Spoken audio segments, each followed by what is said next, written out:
Welcome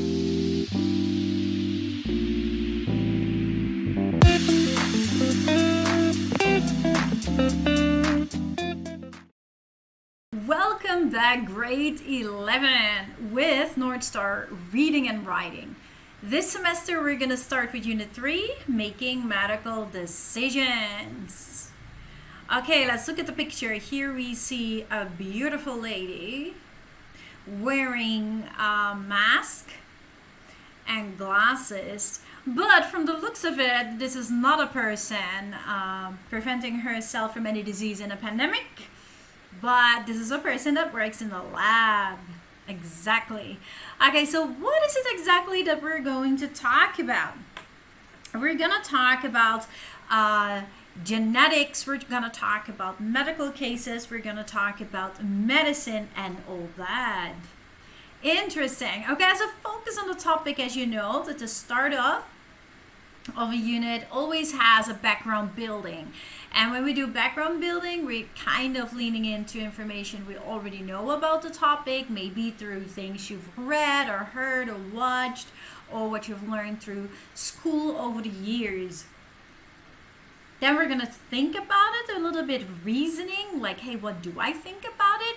And that kind of builds a background and a focus for what we're going to talk about. That is a start. It kind of kicks off the critical analysis on the topic that we're going to discuss. What role can genes play in medicine? Do you think medical treatment could be more effective if doctors had genetic information about their patients?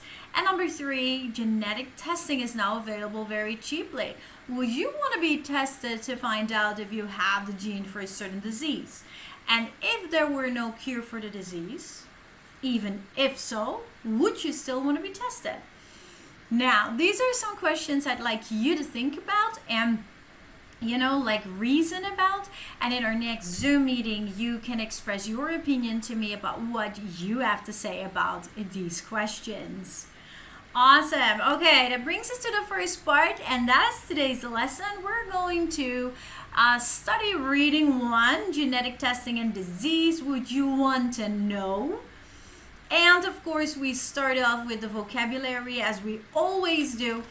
We're looking at the bold-faced words that we see here. It's a timeline about the history of medicine and medical decision making. Now, in this case, we're going to try to understand the bold-faced words from the context.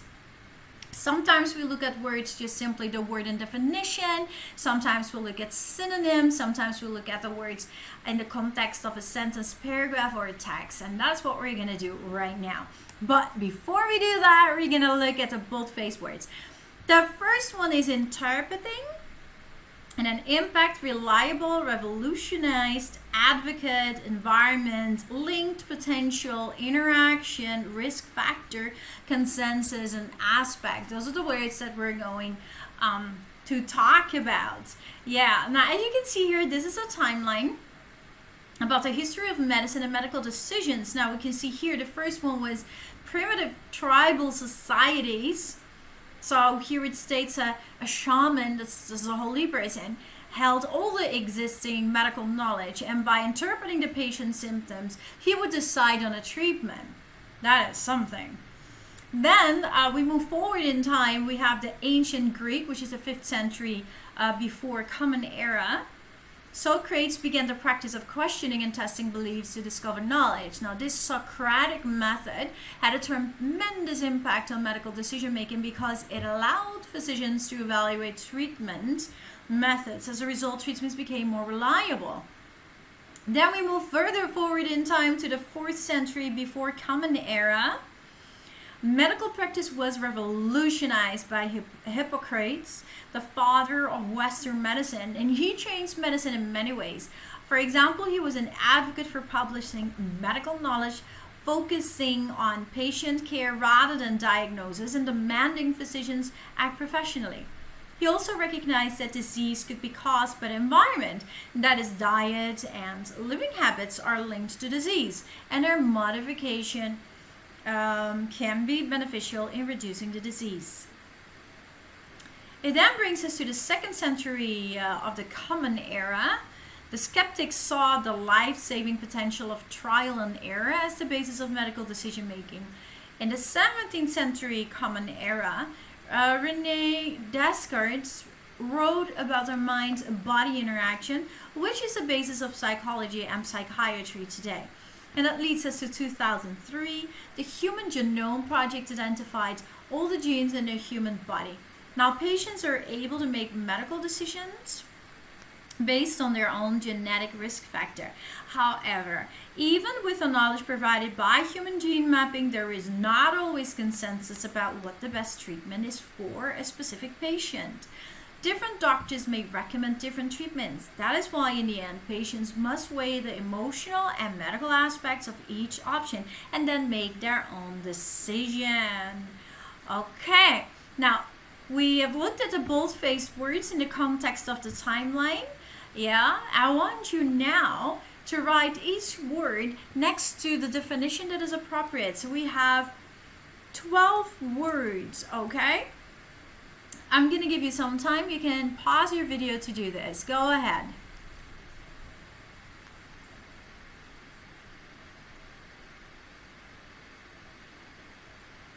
Okay, that's cool. That brings us to the preview, and as we know that for every reading we have our strategies, right? We have previewing, we have skimming, and then we've got intensive reading, and then we've got question analysis, and then we've got scanning, right?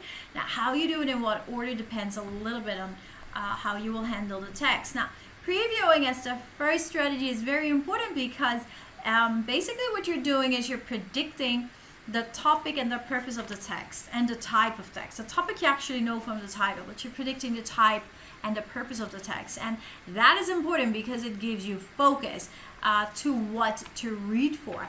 And will that also help you to understand how to take notes or annotate your text, right? Now, you're going to read the first two paragraphs of genetic testing and disease, which you want to know. And then I'd like you to answer the questions.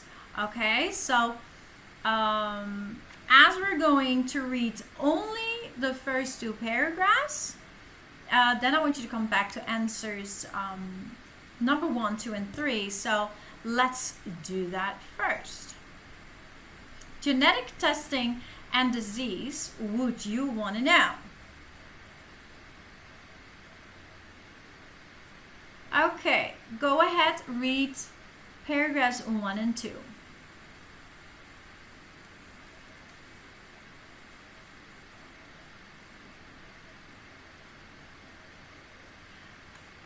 That brings us back to the questions. You're now going to answer questions 1, 2, and 3 of the preview to create an idea of what the text is going to be about, to predict the type and the purpose, and actually prepare yourself for really receiving the information.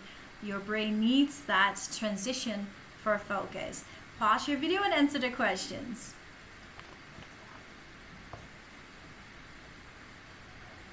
Remember that whenever you answer any questions, you always annotate on the keywords first, keywording, right? Underline and circle or highlight the keywords. Okay, that brings us to the text, genetic testing. Before we continue, we go to the second reading strategy, which is skimming. And remember, we skim to get the main idea of the text, and it kind of helps us to get the structure of the text, what the text really is about. And while we're doing that, we straight away underline all the keywords, right? Now, and when you do that, you get the main idea. How do we do that? We read the introductory paragraph, every topic sentence, which is the first sentence of every body paragraph, and we read the concluding paragraph. Now, I'm going to give you some time to skim through the text. Pause your video and do so. Go ahead. Awesome, that brings us now to actually reading the whole text. That brings us to the next step, which is intensive reading. And that is where we are going to read the text and we annotate again, especially on the body paragraphs. We annotate on the important main points and details. I'm going to turn on the audio so you can read in your book and listen along. Okay. Genetic Testing and Disease. Would you want to know? By Janice Lloyd, USA Today. Kristen Powers finishes packing her lunch and opens the kitchen door to leave for high school with her brother Nate in tow. I drive, but always let him pick the music, she says, smiling. He gives her a gentle nudge, and they set off to the car. Nothing like having a kid brother behind you, especially when you are embarking on a courageous journey. Kristen, 18, is having blood work done May 18th to find out whether she inherited the defective gene for Huntington's disease, a fatal neurodegenerative disorder that can debilitate victims as early as their mid-30s. The siblings have a 50-50 chance of developing the rare disease, which claimed their mother's life last year at age 45. Nate, 16, doesn't know whether he'll follow his sister's lead. Only people 18 or older can be tested unless they're exhibiting symptoms, because a positive result can be shattering news. There's also no cure. Huntington's is devastating on so many levels. People lose coordination, developing wild, jerky movements. They suffer behavioral changes, often becoming depressed and psychotic, and in the end, they develop dementia and require total care. One of their last images of their mother was in a wheelchair in a nursing home. Nate has been amazingly supportive of my wanting to get tested, Kristen says. He is interested in the whole process, but he's been hesitant over the years to commit to testing, while I've known since I was 15 that I wanted to do this. Know thyself has taken on a scientific meaning for a growing number of people who, like Kristen, want a crystal ball to look into their DNA. Ever since the Human Genome Project identified the 20,000 to 25,000 genes in 2003, researchers have continued to identify the ones that play roles in diseases, from Alzheimer's to type 2 diabetes to certain types of cancer. Though lifestyle and environment are big pieces of the puzzle, consider this. Genetic tests could become part of standard care for everyone and revolutionize the way medicine is practiced, proponents say. Gone would be the days of waiting to develop a disease. People would know about diseases they are at risk for and could change their living habits or consider treatments.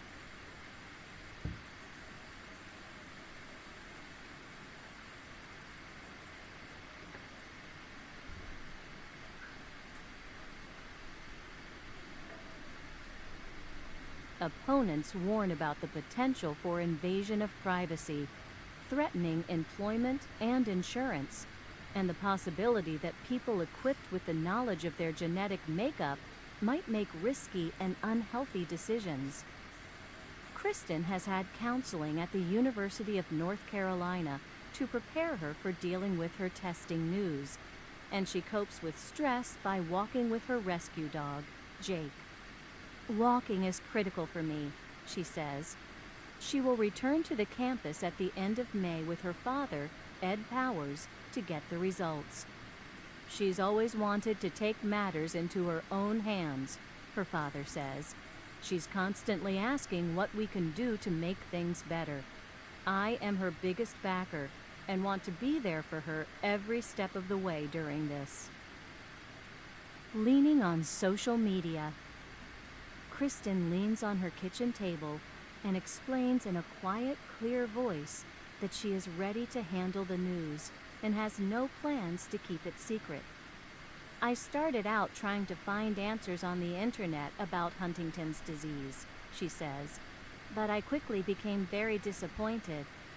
There's not a good video or an advocate for it, like Michael J. Fox is for Parkinson's disease.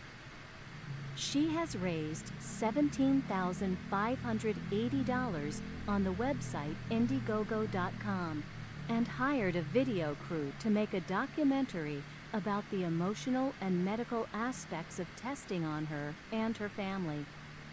Social media can be a real unifier. There's not much out there yet for young people on Huntington's. I want to change that.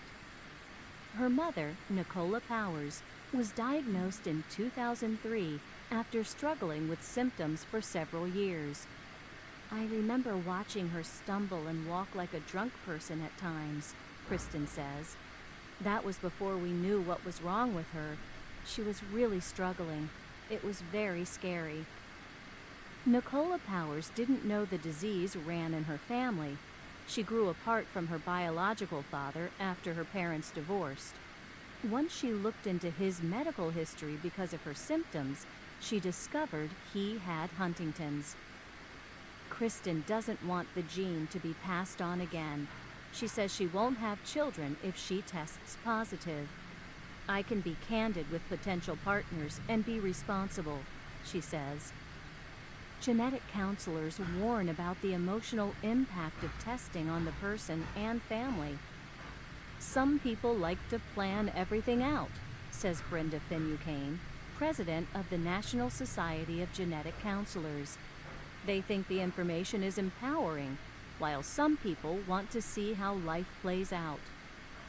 Robert Greene has found that most people will not seek out risk information about late-onset Alzheimer's disease if they're not psychologically prepared to handle it. But it turns out many people handle this kind of information quite well, says Greene, Associate Director for Research and Genetics at Brigham and Women's Hospital in Boston.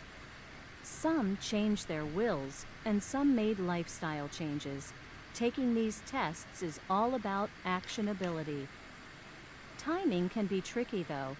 Kristen's father and stepmother, Betsy Banks Saul, suggested she hold off until she has a support system at college.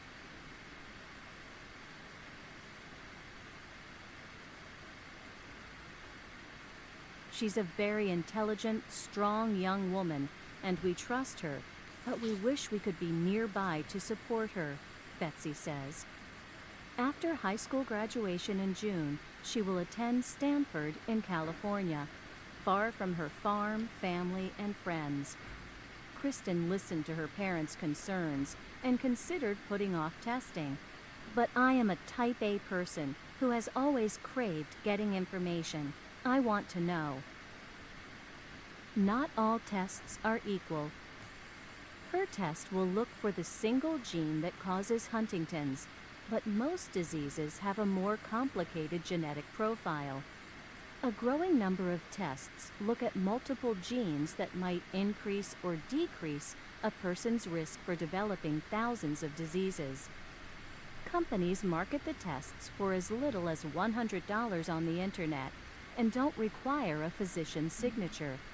But those kinds of results are not always reliable, says Artis D. Hoven, former chair of the American Medical Association. In the absence of a medical professional, a patient might have difficulty interpreting the test and make decisions that are not healthy decisions, Hoven says. For instance, someone who tests negative for BRCA1 and BRCA2, genes that put people at a higher risk for developing certain breast and ovarian cancers, might not know there are other risk factors. Unless the patient has a physician guiding her, Hoven says, she might think she's home free and skip routine screening tests. David August, author of the new book The End of Illness, says that's why the company he co-founded, Nevogenics, requires customers to get a signature from their doctors before being tested. Nevogenics also offers genetic counseling as part of the $300 to $400 fee. Genetics are a small piece of the puzzle, but they're a very important piece, says August, head of the Center for Applied Molecular Medicine at the University of Southern California. A cancer specialist, August discovered he has an above-average risk for cardiovascular disease and a slightly lower than average risk for colon cancer. His doctor put him on a statin to help prevent heart disease, and he says, "My kids took it upon themselves to keep me away from French fries." He also had a colonoscopy at age 43, earlier than medical standards call for, and had a polyp removed. Could my polyp have turned into cancer? Who knows? but why should I wait for that to happen? Unless our country can focus on prevention, which testing is all about, our healthcare costs will be completely out of control.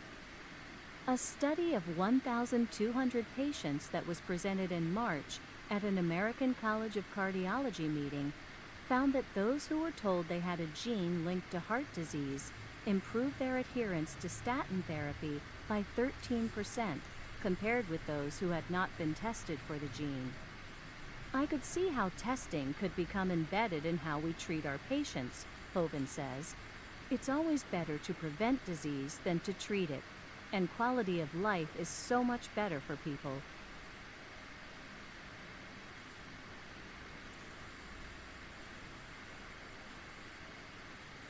The promise was that this breakthrough would lead to a better understanding of myriad diseases and ultimately individualized treatments. Whole genome testing studies the interaction of our 20,000 to 25,000 genes with one another and with a person's environment. The $10,000 price tag, though, is expected to drop to $1,000 within the decade. When the tests become mainstream, doctors could face a dilemma. A study in March reports that 10 of 16 specialists, 62%, favored telling a patient he carried the gene for Huntington's if the finding was incidental to why the test was ordered. The study noted that the specialists unanimously agreed on disclosing 21 of 99 commonly ordered genetic conditions for adults, and multiple expert panels might be needed to agree on what to tell patients. This is one of the toughest issues facing the rollout of clinical sequencing, whole genome sequencing, Green says. He adds that after the study, he co-chaired a forum March 28th of the American College of Medical Genetics to discuss how to form a consensus.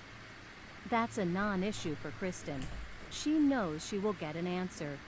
One of her hardest decisions has been picking who will be in the room when she gets her results.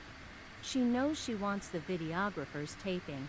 At first, she didn't want her father to be there, but she relented when he asked her to reconsider. I know I can take the news, she says. Knowledge is power, but I didn't think I could get a positive result and then watch my father cry. I've never seen him cry before. Okay, that was a long text, but a very interesting topic about genetic testing. Okay, let's look at the main ideas here. Basically, in the main ideas, it says look again at your answers to the questions from the preview on the former page 65. How did your answers help you understand the article? Now, that is something you will tell me during our Zoom meeting, but most of the time what it does is it helps us to focus on the topic. It kind of directs our thoughts into thinking about the topic. There's so much in our mind and we need to give our brain a bit of time to connect. Also, it gives us an idea of what to look for, right? Okay, awesome. That brings us to main ideas and main points. We're going to look for the main points. I just want to say to you, to remind you, we have a general main idea and a sub-main idea. The general main idea we find in the introduction in the thesis statement, which is the main idea that covers the whole text. You can also look at every topic sentence, combine that together. So the thesis statement, every topic sentence, and that will be your general main idea. Now, to get a sub-main idea, you will be focusing on only one body paragraph. So you will only be looking at the topic sentence. And that will be the sub-main idea that covers only that particular body paragraph. Okay.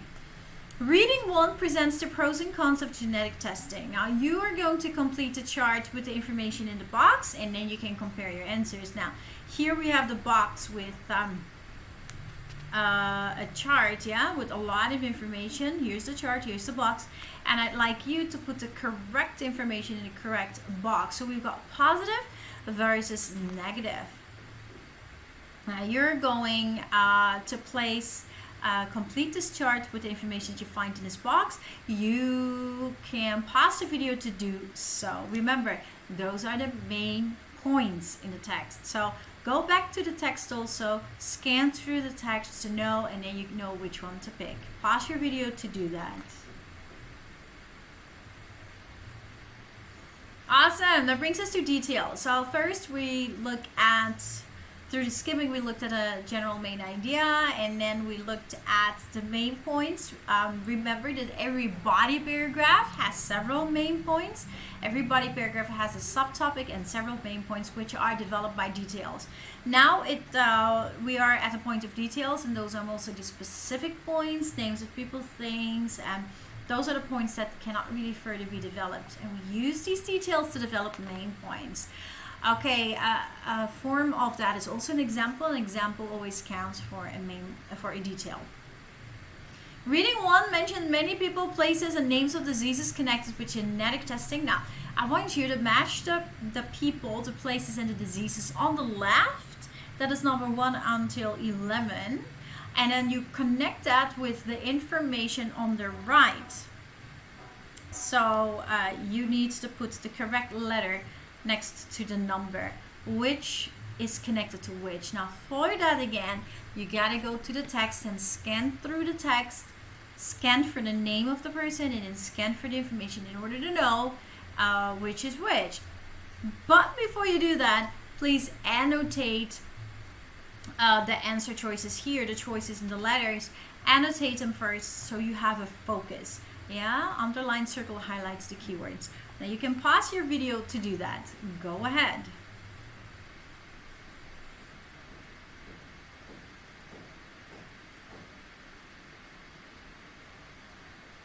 Making inferences. Remember, making inferences is that we are making an educated guess by looking at things that are not directly stated in the text. We're basically looking at the underlying meaning. We're looking at facts and combining, correlating those facts in order to come to an underlying meaning or a conclusion. Making inferences is a strategy that we use for analysis, context analysis. Okay, today we're going to infer the degree of support that is given, which can be very weak, neutral, strong, or very strong. Okay, let's look at this part. When reading a text dealing with a controversial topic, it is important to be able to infer the degree of support that different people express about it.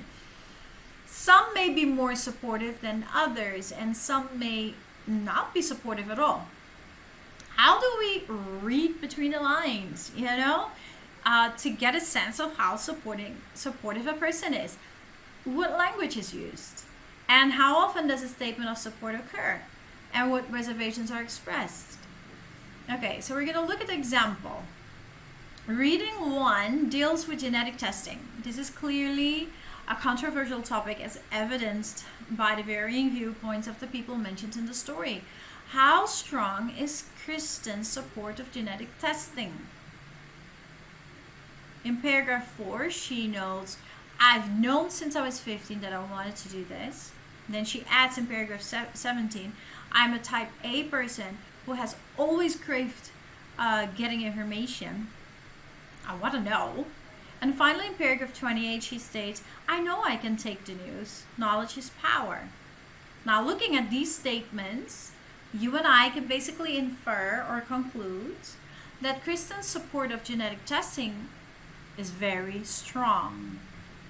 It doesn't say it literally, but from these facts, from this evidence, paragraph 4, 17 and 28, we can infer or conclude that it is very strong. Understanding the position of people mentioned in the text concerning controversial topics makes the reader able to understand the text more thoroughly. Yeah, so this is a way of how we read between the lines. You got me? Okay, good. Now we go to the next page. So now what are you gonna do? You're gonna think about the people mentioned in reading 1, and you're gonna read their support of genetic testing. You rate it based on what they say and do by putting a cross in the correct column. Now you reread the indicated paragraphs to support your choice. Yeah. So we've got very weak, neutral, strong, very strong, and here we've got Nate Kristen's brother, Kristen's father, Brenda, Robert, Betsy, Artis, and David.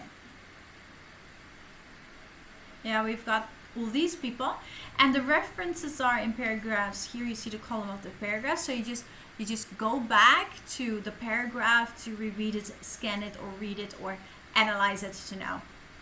And then you're going to read whether you rate it by putting a cross which one it is. Yeah, so show how strong these people's support is of genetic testing. Okay, so you're going to try to read between the line, making inferences. Pause your video to do so. Go ahead.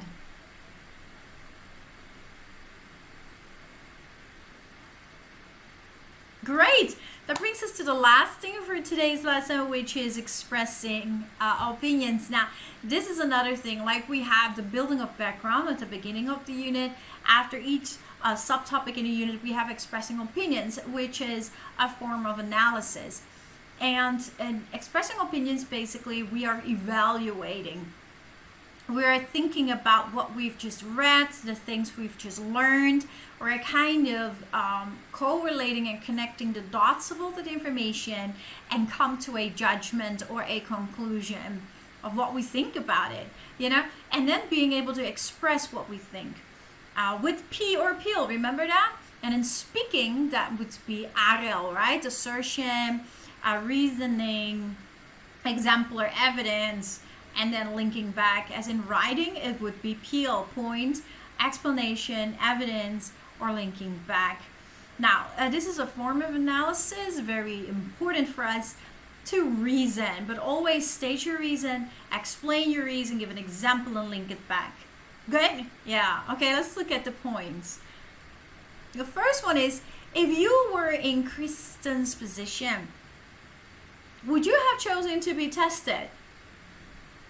Or number two, do you think genetic testing has more potential benefits than possible problems? Can you explain what you think about that? Or number three, if you had a genetic test and it indicated you were at risk, yeah, for a certain disease, who would you share the information with? Would you tell your children, brothers and sisters, cousins? How would you make this decision?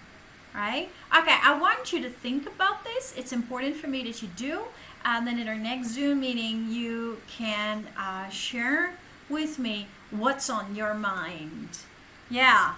Okay, that's the part of the reasoning. And remember that when you do so, that you use your strong RL or your P and peel.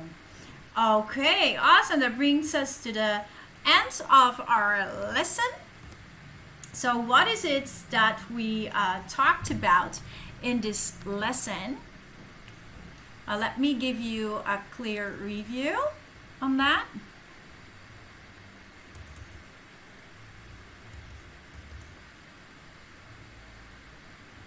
Okay, so the first thing that we did was we went over the vocabulary in context, right? And we looked at the word and the definition. We did our previewing to predict the type and the purpose of the text. We then went to skimming to get the main idea and annotate the text. Then we had to look for the main points within the text and scan the text to find the details. Then we went over making inferences, inferring the degree of support that one of the characters in the story gave to genetic testing, reading between the lines. And then we rounded it up with reasoning, expressing our opinion by evaluating what we had learned. Awesome beans, you did a great job today. Thank you so much for joining me in today's lesson. I see you again very soon with the next lesson. God bless you. Bye-bye.